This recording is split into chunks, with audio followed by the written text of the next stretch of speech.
잘 지내셨습니다? 네. 옆에 분들한테 한번 인사 나누실까요? 반갑습니다. 반갑습니다.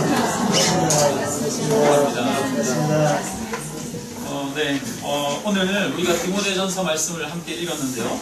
이 디모데서는 바울이 나이가 많아가지고 늙어서 이제 그 제자 겸 또 영적 자녀가 된 아들이 된 디모데에게 편지를 쓴 내용입니다. 디모데는 목회를 하는 젊은 목회자였습니다. 그래서 편지 앞부분에 목회를 하면서 유의해야 될 것에 대해서 이야기를 하고 있는데, 첫째는 영지주의와 또 율법주의를 조심할 것을 이야기를 하고 있어요. 그래서 다른 복음을 전하는 것을 조심하라고 말하는데요. 하나는 신화에 몰두하는 것이고 또 다른 하나는 족보에 몰두하는 것이라고 이야기합니다. 신화는 이 헬라 철학과 또 헬라 철학이 주요 관심사고, 족보는 또 유대교에서 주로 관심을 가지고 있는 부분이었습니다. 신화는 헬라 철학의 한 분파인 영지주의자들을 가리키는 거고, 족보는 이 유대주의자들인 율법주의자들을 가리키는 것입니다. 한편으로 이 영지주의는 철학과 지혜와 새로운 지식을 추구하는 자들이었습니다. 그래서 그런 새로운 지혜와 지식을 통해 구원에 이르려고 하는 그런 마음들을 가진 사람들입니다. 또 유대주의자들은 하나님의 말씀을 철저하게 지키는 자기의 행위를 통해서 도덕과 율법을 통해서 구원을 얻으려고 하는 자들입니다. 이 두 교훈을 바울은 경계하고 있습니다. 그러면서 하나님의 영광의 복음을 전해라 라고 이야기합니다. 바울은 지난 자신의 과거를 이야기하면서 이 하나님의 복음만이 사람을 구원하고 변화시키는 것을 이야기하고 있습니다. 이것이 우리가 오늘 읽은 본문의 내용입니다. 바울은 율법주의도 아니고 영주주의도 아니고 오직 하나님의 영광의 복음이 무엇인지를 나타내 보여주고 있습니다. 그래서 오늘 우리 본문에서 바울이 가르치고자 했던 핵심적인 그 복음이 무엇인지 간략하게 이야기하고 있습니다. 가장 핵심을 가장 짧은 단어로 이야기하고 있는 것 같습니다. 15절에 보니까 믿보다 모든 사람이 받을 만한 이 말이여, 그리스도 예수께서 죄인을 구원하시려고 세상에 임하셨도다, 이렇게 말하고 있습니다. 여러분, 모든 사람이 뭐 할 말이요? 받을 만한 이 말이요. 여러분, 세상의 모든 사람들이 꼭 듣고 받아야 하는 말이라고 이야기합니다. 여러분, 이 세상 모든 사람들에게 필요한 말이 있어요. 그게 뭡니까? 오늘 이 말이라는 거예요.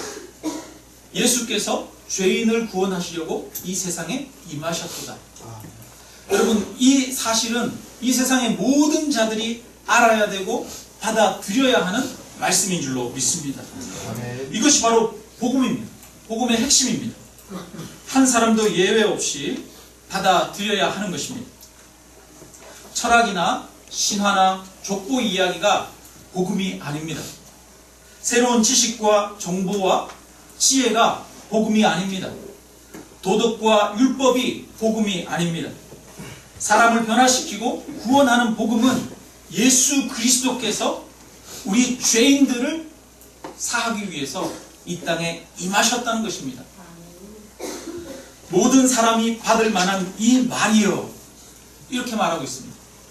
여러분, 여기서 이 말이여 라고 하는 말은 한편으로는 어떤 그 상투적인 말, 그런 말을 나타내는 것입니다. 우리가 그 얘기할 때 이런 말을 쓰죠. 옛말에 이런 말이 있잖아. 가는 말이 고와야 오는 말이 곱지, 이런 말 쓰잖아요. 그죠? 옛말에 이런 말이 있어, 이런 말을 쓰는 거예요. 그것처럼 믿보다 모든 사람들이 받을 만한 이 말이여 라고 하는 이 말 속에는 어떤 의미가 있냐면, 이 말이여, 이 믿보다 모든 사람이 받을 만한 이 말, 예수 그리스도께서 우리를 구원하기 위해, 죄인들을 구원하기 위해 이 땅 가운데 오셨도다 라고 하는 말이 마치 이런 격언처럼 사용되어져야 한다는 것. 상투적이고 일상적으로 쓰여져야 한다는 이야기입니다.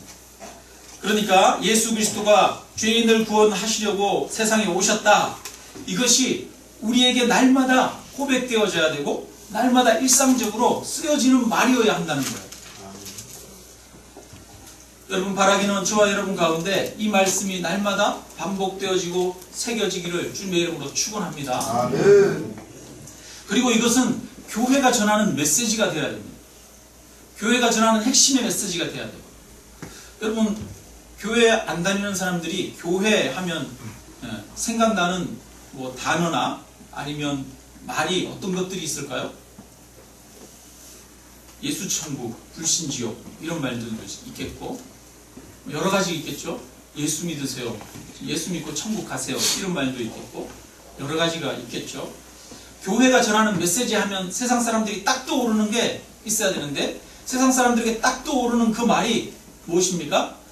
예수께서 죄인들을 구원하기 위해 오셨다는 거예요. 교회가 세상 가운데 선포해야 할 핵심은 이겁니다. 예수 그리스도께서 죄인을 구원하신다는 겁니다. 그래서 이 말이 모든 사람들이 받아야 할 말이라고 이야기합니다.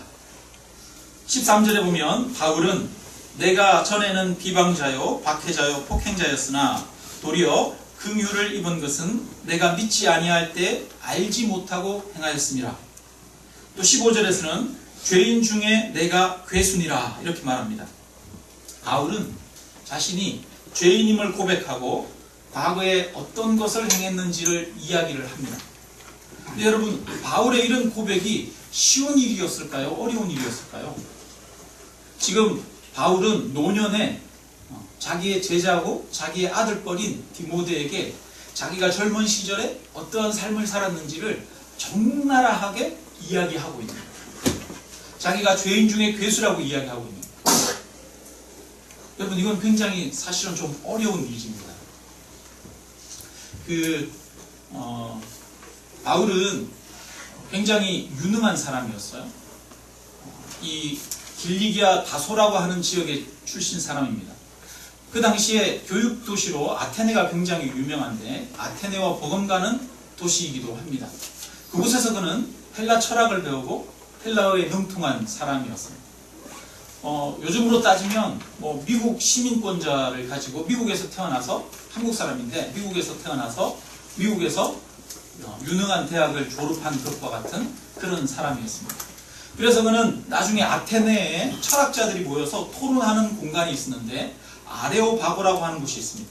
거기에서 복음을 전하면서 많은 철학자들, 변론가들을 대상으로 복음을 전합니다.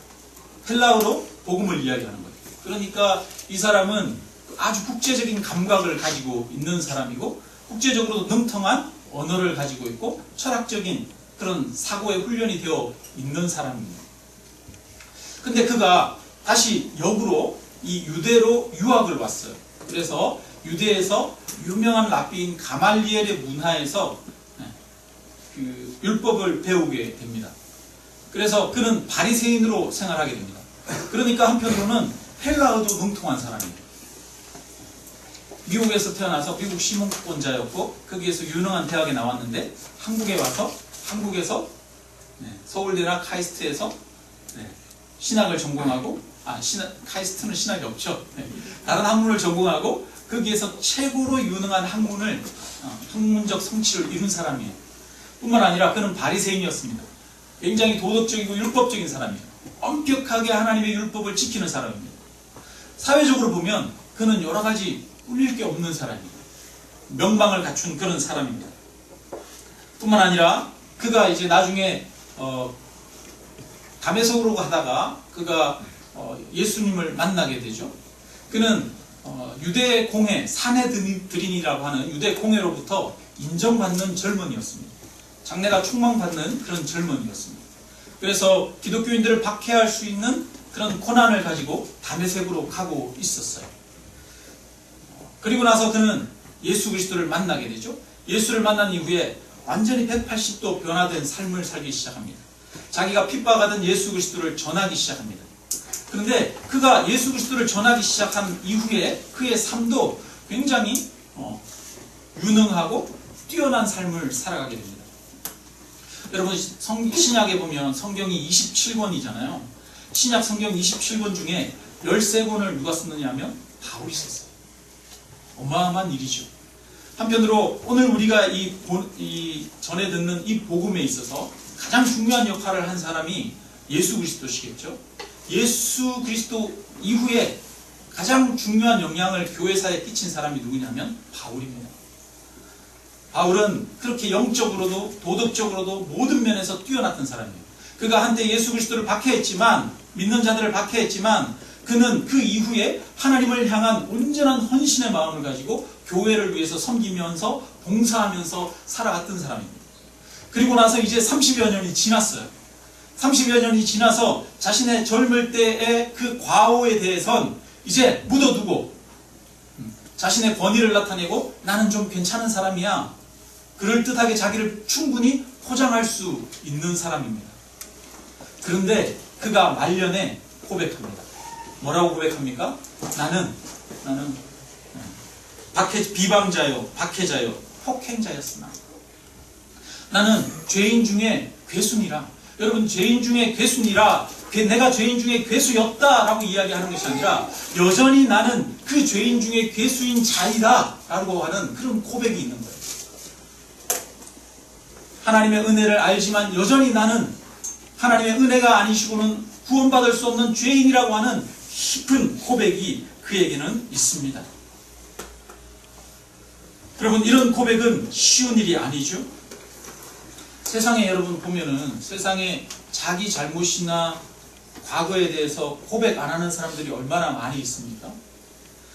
우리 1980년도에 5.18 광주 민주운동이 있었죠.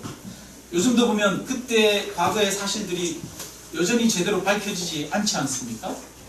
분명히 그 당시에 헬기가 날아서 헬기에서 기관총을 쏘았다라고 하는 목격자가 있고 헬기에 탄원은 있는데 그 헬기에서 총을 쏘았다는 사람은 없어요. 그것은 아니라고 이야기합니다.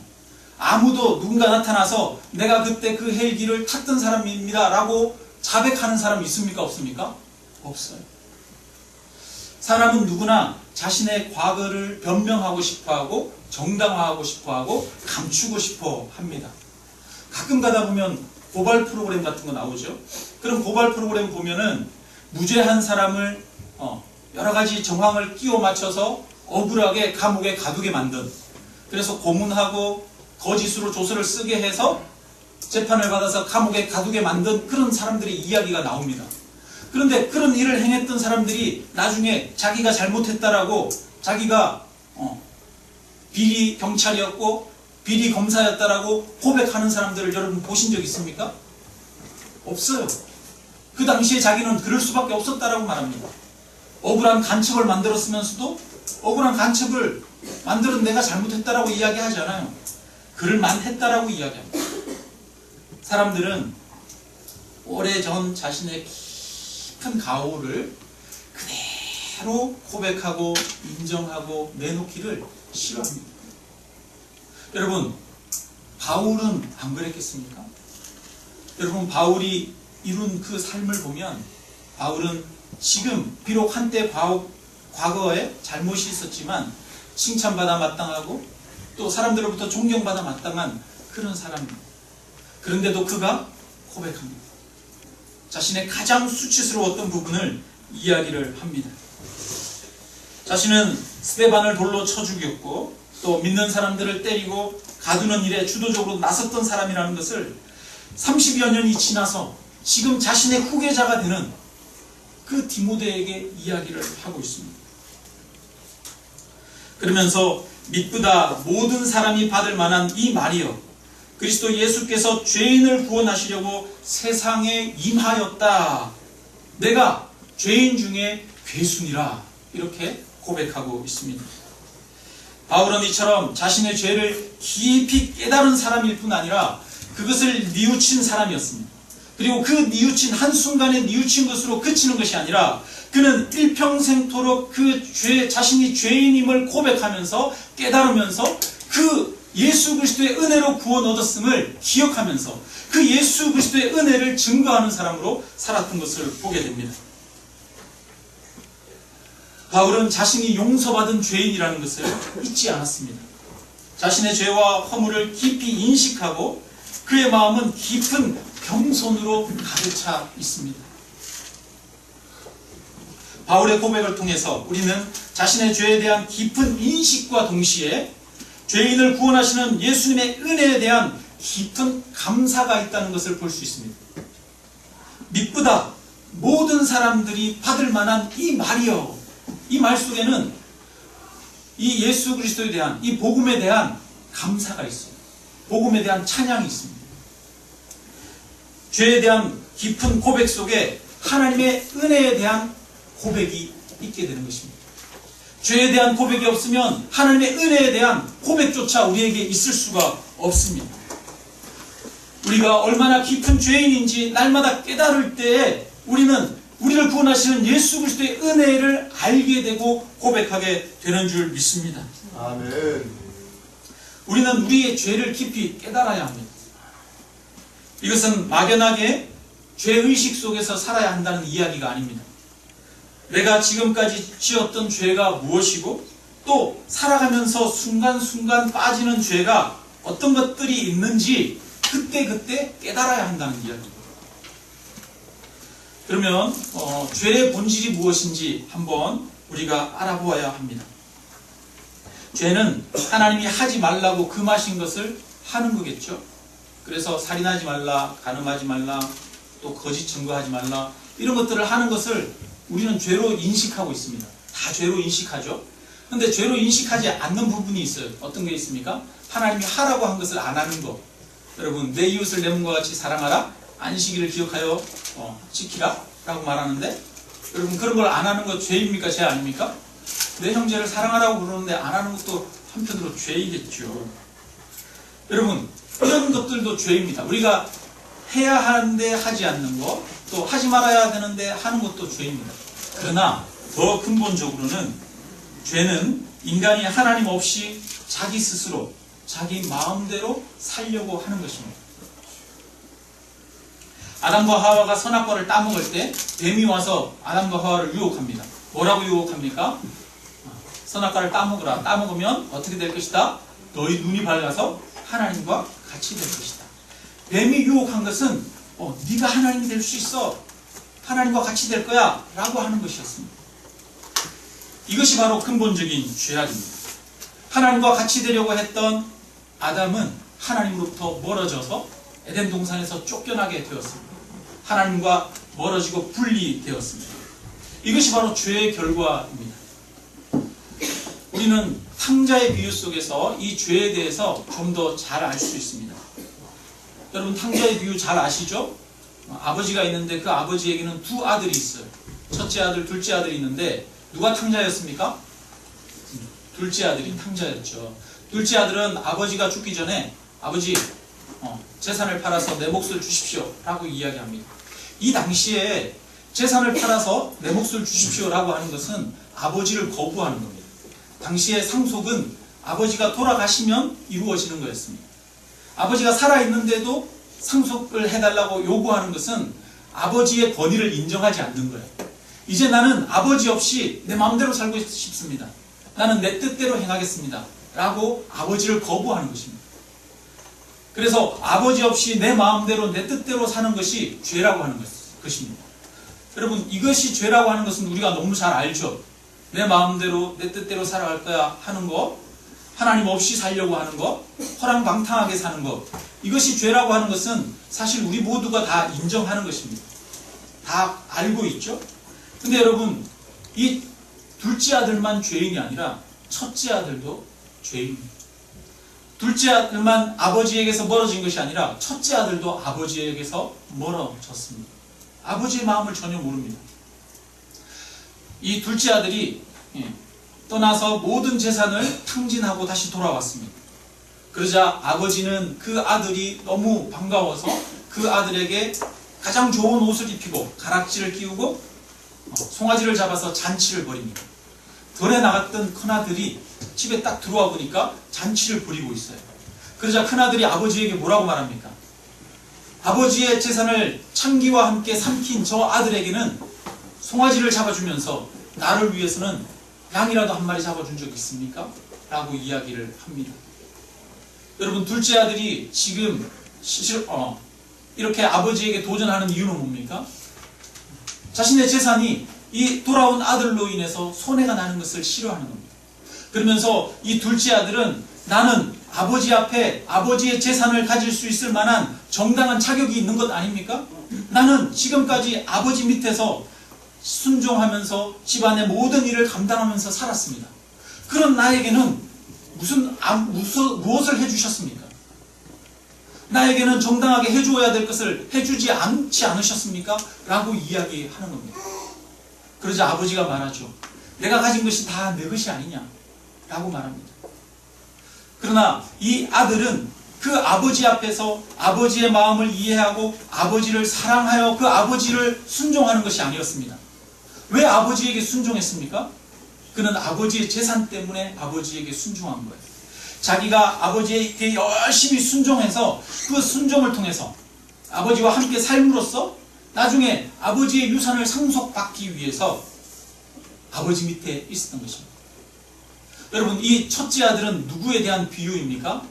바로 바리새인들에 대한 비유예요. 이 당시에 바리새인들에게 이 비유의 말씀을 하시거든요. 바리새인들이 이 첫째 아들과 같다는 거예요. 바리새인들은 율법을 철저하게 지킵니다. 말씀을 철저하게 지킵니다. 철저하게 하나님의 말씀대로만 행합니다. 그런데 자신들은 그 하나님 앞에 그 율법을 통해서 하나님 앞에 나아갈 수 있는 자격을 얻었다라고 생각합니다. 나는 아버지에게 순종하지 않았습니까? 그러므로 나에게는 당연히 아버지의 재산을 받을 자격이 있습니다. 라고 얘기하는 것이죠. 자기의 행위를 의지하고 있고 자기의 삶을 의지하고 있습니다. 아버지는 이 첫째 아들이 재산을 물려받을 수 있는 이유가 뭡니까? 그가 순종했기 때문이 아니라 그가 아버지의 아들이 되어서 아버지가 사랑하는 첫째 아들이기 때문에 그 재산을 소유하는 것이죠. 그 첫째 아들이 아버지의 말씀을 순종했기 때문에 재산을 소유하는 것이 아닙니다. 그럼에도 불구하고 아버지의 사랑과는 상관없이 나에겐 정당한 자격이 있습니다. 라고 요구하는 것입니다.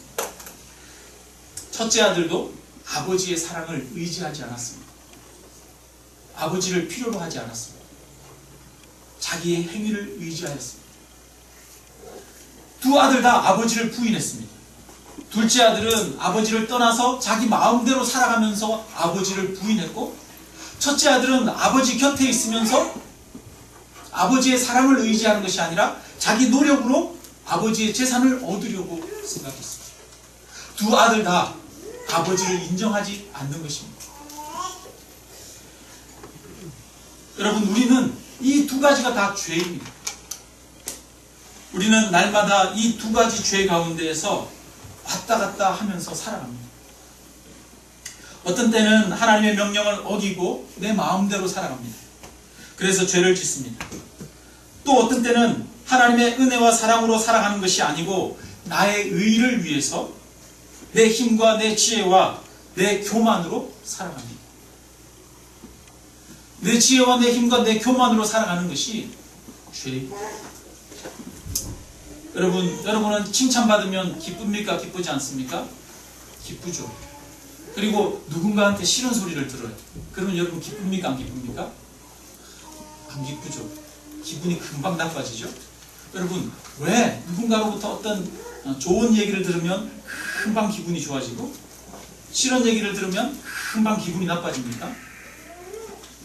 우리는 우리 안에 나라고 하는 내 행위를 의지하려고 하는 마음이 있어요.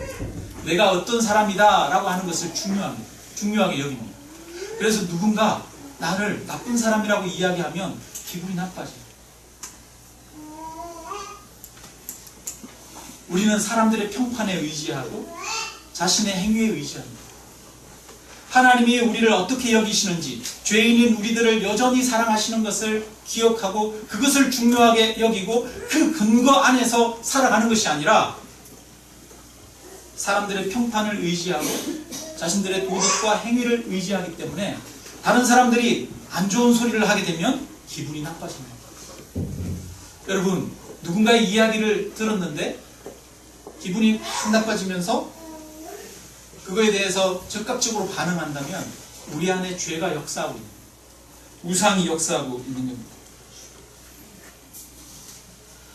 우리의 마음속에는 미묘한 죄가 작동하고 있습니다. 우리는 이것을 깨달아야 합니다. 내 마음 안에 하나님이 주인 되지 않고 하나님의 사랑을 의지하지 않고 나를 의지하고 내가 주인 되는 미묘한 마음들이 작동하고 있는 것을 그때그때 감지해야 합니다. 내가 하나님의 사랑을 의지하지 않고 있구나.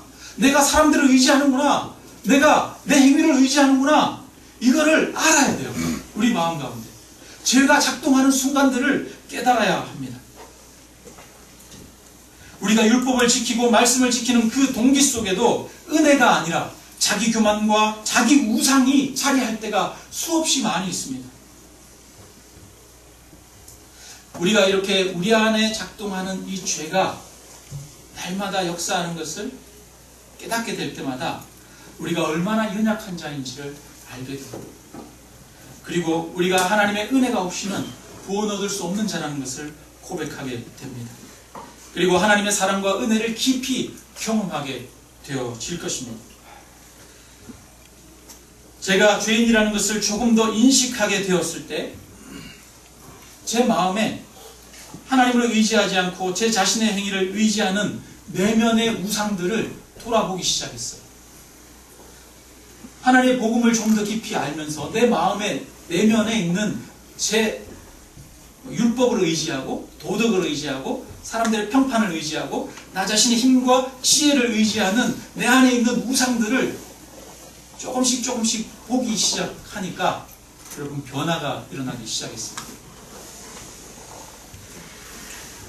여러분 살아가다 보면 누군가로부터 어떤 좀 적나라하게 자기 비판의 말을 듣는 경우가 있죠. 여러분 누구로부터 가장 비판적인 이야기를 많이 듣게 됩니까? 잘 모르는 성도님들이 저 앞에 와가지고 대놓고 저한테서 막 비판하진 않더라고요. 우리 성도님들 너무 좋으셔가지고 대놓고 막 하진 않더라고요. 근데 제 앞에서 유일하게 대놓고 와가지고 저한테 막 뭐라고 하는 사람이 있습니다. 누군지 아십니까? 그분이 있어요. 그분이 있는데요. 예전에 저는 아내와 말다툼을 하다가 아내가 이런 얘기를 한 적이 있습니다. 혼잣말처럼 하면서 대놓고 막 얘기 못하니까 혼잣말처럼 에휴 밴댕이 손가락같이 그러더라고요. 그 얘기를 듣는 순간 여러분 제가 기분이 좋았겠습니까? 안 좋았겠습니까? 당연히 안 좋죠. 듣는 밴댕이 그렇지 않아도 밴댕이니까 밴댕이 소갈딱지 그런 이야기를 하니까 얼마나 화가 났겠습니까? 듣는 밴댕이가 화가 나가지고 막 얘기를 하면서 따졌습니다. 더 싸움이 더 커졌죠. 여러분 만약에 조폭이 있다고 생각해 보세요. 굉장히 성질 더러운 조폭이 있다고 생각해 보세요. 이 조폭은 성질이 너무 더럽습니다. 근데 어떤 사람이 이 성질 더러운 조폭에게 가가지고 에휴 성질 정말 더럽네 그랬어요. 그러면 여러분 듣는 조폭 기분 좋을까요 안 좋을까요? 듣는 조폭 기분이 나쁘죠. 듣는 밴댕이는 에휴 밴댕이 소갈딱지 이런 얘기를 하니까 기분이 너무 나쁘더라고요. 그래서 싸움이 더 커졌어요. 사람들은 원래 이렇게 정말 자기가 잘못한 것에 대해서 지적을 하지만 그 잘못한 것에 대한 이야기조차 듣는 것을 싫어합니다. 왜냐하면 자기가 세운 자기 이미지가 깨지기 때문이에요. 나는 괜찮은 사람이야. 나는 그럴 만한 사람이야. 나는 좋은 사람이야. 다 그렇지 뭐 라고 하는 생각들을 가지고 있는데 그 이미지가 깨지기 때문에 자기를 비판하는 말들을 싫어합니다. 여러분 자기 우상이 강할수록 자기 자신에 대한 자기애가 강할수록 비판의 말을 듣지 못합니다. 저도 아내가 저를 비판하는 그 말들을 듣지 못했어요. 무엇인가 내가 싫어하는 소리를 비판하게 되면 바로 화를 내서 공격했습니다. 그런데 그런 제가 조금씩 변하기 시작했습니다. 어느 날 아내랑 얘기하다가 아내가 또 말합니다. 들을 듯 말 듯 어휴 쫑팽이 그러더라고요. 여러분 제가 아내를 나쁜 사람 만들려고 이런 얘기를 하는 것이 아닙니다. 저만 희생자처럼 이야기하려고 하는 것이 아니라 그 이후에 저는 아내에게 더 많은 상처되는 말들을 했음을 고백합니다. 그것을 이해하고 들으시기를 바랍니다. 여러분, 제가 죄인이라는 것을 조금 더 깊이 이해하고 나니까, 그리고 내 마음 안에 정말 나를 인정받고 싶어하고 내가 우상되려고 하는, 내 힘으로 구원받으려고 하는 그 마음들이 작동하고 있는 것을 느끼고 깨달으니까 어유 쫌팽이라고 하는 이야기를 들었는데 순간적으로 제가 화가 딱 났어요. 화가 딱 났는데 그 다음에 반응이 달라지더라고요. 저도 모르게 달라졌어요. 뭐라고 했는지 아십니까? 그래? 내가 쫌팽이인가? 내가 속이 좀 좁은가? 그래, 그런 것 같기도 하네. 여보, 내가 속이 좀 좁아서 미안해. 그렇게 되더라고요. 대단하죠? 네. 여러분, 하나님의 복음의 역사는 이런 역사가 일어납니다. 우리가 죄인임을 깊이 깨닫고 경험하게 될 때 하나님은 우리를 변화시키십니다. 제가 내가 쫌팽이라서 미안하네 이렇게 스스로를 인정하면서 이야기를 하니까 아내가 달라지더라고요. 뭐라고 이야기했는지 아십니까? 아내 반응이 저를 위로해 주더라고요. 우리가 어렵고 힘들게 살아서 그런 거지 뭐, 이렇게 이야기합니다. 여러분, 그날은 제가 쫌팽이인 것을 스스로 인정할 때 아내가 또 그런 쫌팽이인 저를 위로해주는 그런 은혜의 역사가 있었습니다. 자기가 죄인인 것을 깊이 들여다보고 그것을 인정하는 순간, 그리고 내 행위가 나를 구원하는 것이 아니라 오직 하나님의 값없는 예수 그리스도의 구원의 은총으로 구원 얻는다는 것을 우리가 마음 가운데 깊이 인식하고 계속 순간순간 그 하나님의 구원의 은혜를 의지하는 삶을 살 때에 우리 가운데 놀라운 변화가 일어나기 시작하는 줄 믿습니다. 아멘. 여러분, 우리 안에 죄가 작동하고 있는 것을 깊이 깨달아야 합니다. 여러분, 그러나 죄만 작동하는 것이 아니라 우리 안에는 예수 그리스도의 은혜가 작동하고 있습니다. 아멘. 믿보다 모든 사람이 받을 만한 이 말이요, 예수께서 죄인을 구원하기 위하여 임하셨도다. 예수 그리스도께서 저와 여러분의 허물과 죄를 사시기 위하여 임하셨습니다. 아멘. 지금도 저와 여러분의 연약함과 모든 부족함과 죄를 주께서 용서하십니다. 아멘. 저와 여러분을 하나님께서 사랑하십니다. 우리는 그 하나님의 근거에서만 살아갑니다. 우리의 존재 가치와 존재 이유가 어디에 있습니까? 우리의 지혜와 지식에 있습니까? 우리의 뛰어난 도덕에 있습니까? 아닙니다. 오직 우리를 사랑하시는, 우리를 용서하시는 예수 그리스도의 은혜 안에 우리의 존재 가치와 이유가 있는 것입니다.